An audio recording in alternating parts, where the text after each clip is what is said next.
A man is sitting on his back porch in East Tennessee, whittling a piece of wood. Ordinary evening, nothing about it wants him. In about 90 seconds, something is going to answer him from the dark and get close enough to touch him before he understands what's happening. I'm Lady Moonveil. Every story that reaches this study starts the same way. Ordinary, right up until it wasn't. Stay with this one. The detail at the end is the reason it's still being taught to children in these mountains tonight. Nobody hands you a pamphlet for this rule out here in the Appalachian Mountains. Nobody points you to a sign. Somebody just tells you, usually on a porch, usually before you're old enough to ask why. After dark, you don't whistle. If something whistles back, you don't answer it. You go inside, you lock the door. That's it. That's the whole rule. And here's what actually got me when I first came across it. 200 years and nobody ever wrote down why. I kept expecting to find the story that explains it.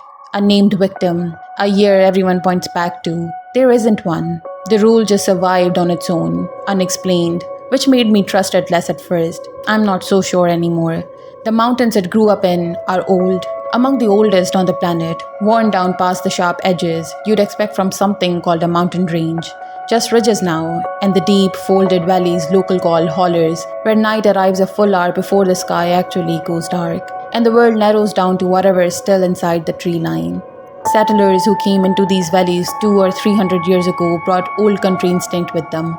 The land sharpened it. Nearest neighbor, a half-day's walk. Help, if it came at all, came late. Winter made it worse. Snow closed the passes for weeks, and a holler that felt merely remote in September could feel erased from the world entirely by January. One chimney smoke, the only proof for miles that anyone was still out there. Whatever knowledge survived here did so because someone once needed it. This is where this warning got tested. East Tennessee, dusk. A man on his back porch, knife in hand, working a piece of wood more out of habit than purpose. Supper is done, dishes are done. A radio murmurs behind a screen door, too quiet to make out the words. The kind of evening that doesn't announce itself as the last ordinary one for a while, because none of them ever do. He whistles, 2 notes, doesn't think about it. Every cricket around him stops. Not the way sound normally fades toward night, tapering as the air cools. All of them, everywhere, cut off in the same instant. The way a room goes silent when someone says exactly the wrong thing at a dinner table and everyone feels it before anyone speaks. If it were me, I think I'd go inside right there. He doesn't. He sits with it, the knife still against the wood. No wind moves through the trees. No sound reaches him at all. Not even the ordinary night noise you stop hearing until the moment it's gone, and its absence turns out to be louder than it ever was.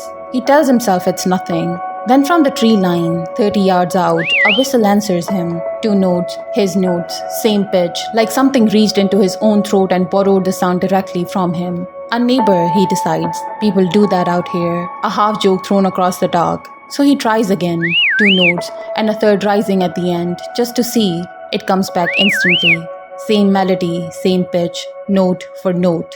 But not from 30 yards this time. It comes from the edge of his own yard, 15 feet away, close enough that he could have thrown the knife and reached it. Whatever crossed that 50 feet between the trees did it without a single sound. No branch snapped, no leaves moved underfoot. No footstep landed on the dry ground. One moment it was 30 yards off, tucked in the dark. The next it was close enough to touch. And everything between those 2 moments had been completely, perfectly silent. He doesn't call out. He doesn't ask who's there. He stands, walks inside, and turns the lock behind him. No chase, no struggle. Just a man deciding in a few seconds that whatever answered him twice wasn't owed a third conversation. That decision is the part people remember most. He isn't the only one who's described it. Further west, a hunter walked a Kentucky ridge at dusk, his hound working the brush somewhere ahead of him. He whistled once, sharp, the same call that dog had answered 1,000 times. Something answered first, from below, from a ravine, steep enough that no person could have stood on that slope in the dark, let alone matched his whistle exactly. He found his dog, put a hand on its collar, and walked home without looking back. More recently, secondhand this time, a group of campers in western North Carolina retelling it later around their own fire with a little too much nervous laughter in it. A whistle drifting down from the ridge above their camp. One of them answered it, mostly to test whether it was only an echo. It matched instantly. Then it moved, fast, along the ridgeline, roughly parallel to their camp, as if it were pacing them rather than approaching. Nobody slept much. Nobody whistled again. This isn't only something the old accounts described. Morgan Lambert has lived in these mountains for more than 25 years. Not long ago, she described hearing a whistle exactly like this, testing it, hearing it answer her back, and doing the one thing every story before hers describes doing. She didn't answer it a second time. She went inside. 25 years living here, and she still didn't test it twice. Different decades, different stories. People with no reason to have ever heard each other's stories describing the same shape of thing without variation in the one detail that actually matters. It never calls first. It only answers. Ask around these communities what they think is actually out there, and the answer is split. But they tend to circle back to the same center. The old country settlers carried stories of spirits that worked through mimicry rather than speech. Voices that borrowed a familiar sound specifically to draw a traveler a few steps further off the path than he meant to go. Not to attack outright, just to lead, one step at a time, toward whatever waited at the end of it. Picture it the way it would actually have been told, not from a book, but by firelight. An older voice keeping its tone level on purpose because frightening a child too badly meant the child stopped listening.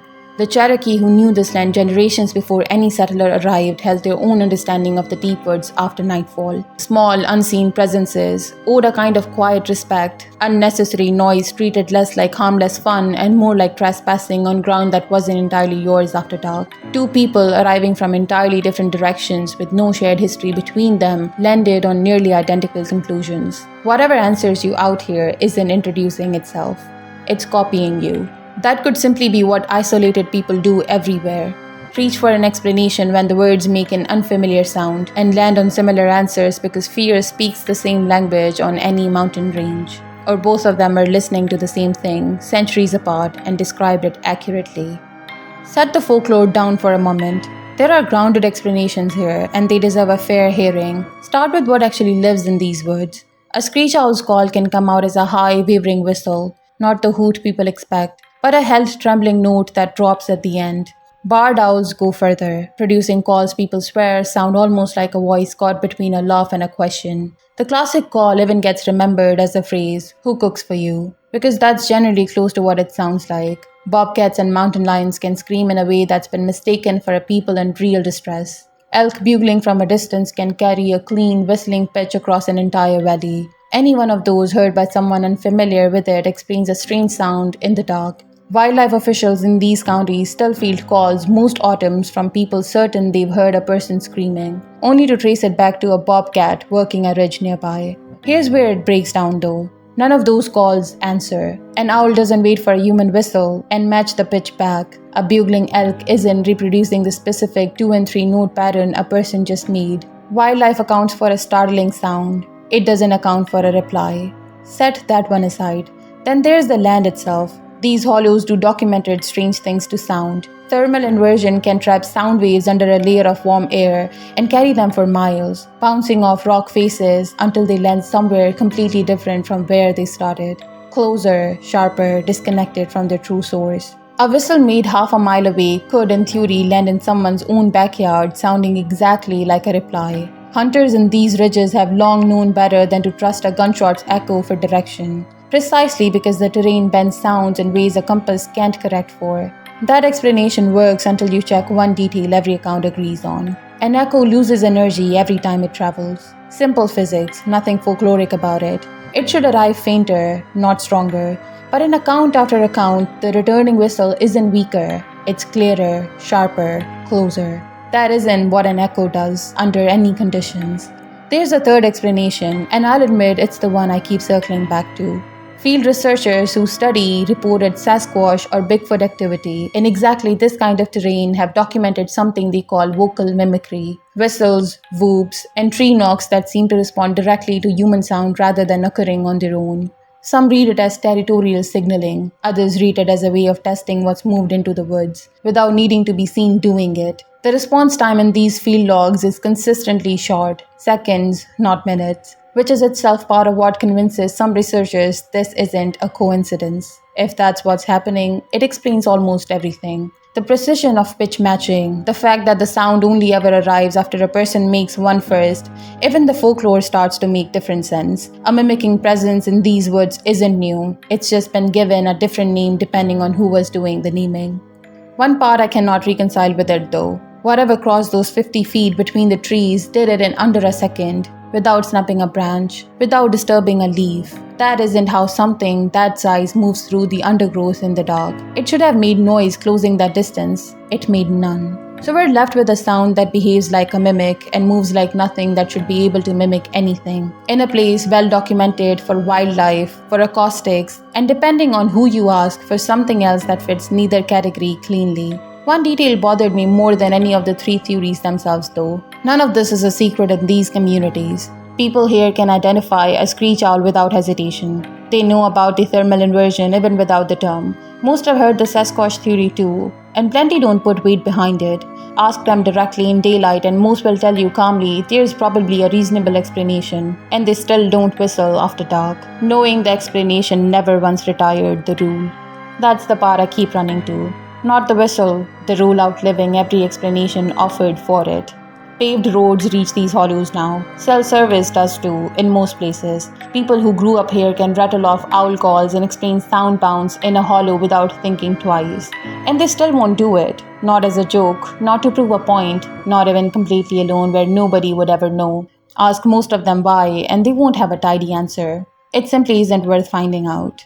If you didn't grow up in these hollows, this might only be an interesting story tonight. Something you half remember next time you're walking somewhere unfamiliar after dark. The trees a little too quiet behind you. But if you did grow up here, if someone sat you down on a porch once and told you never to whistle after dark, and you nodded and never really asked why, then everything I just walked you through probably hasn't changed much for you. The owls, the acoustics, even the Sasquatch theory. You can know all of it, agree with all of it, and still feel that same small hesitation the next time you're standing near a tree line once the light's gone. That isn't folklore to you anymore. That's simply what growing up here did to you. You have probably tested it yourself, quietly at some point. A whistle, barely above a breath, just to see, and whether or not anything answered back, some part of you decided right then that you weren't going to try it again. Nobody had to convince you twice. Honestly, same if it were me. So here's what I'd leave you with. Whether these mountains raised you or you're only passing through tonight, the fear was never really about what might be standing somewhere in the dark. It's about what might answer you back. Clearly, cheerfully, exactly on pitch, from somewhere far closer than the tree line ever was. I'm Lady Moonveil. I'll be here next time with another story. Good night.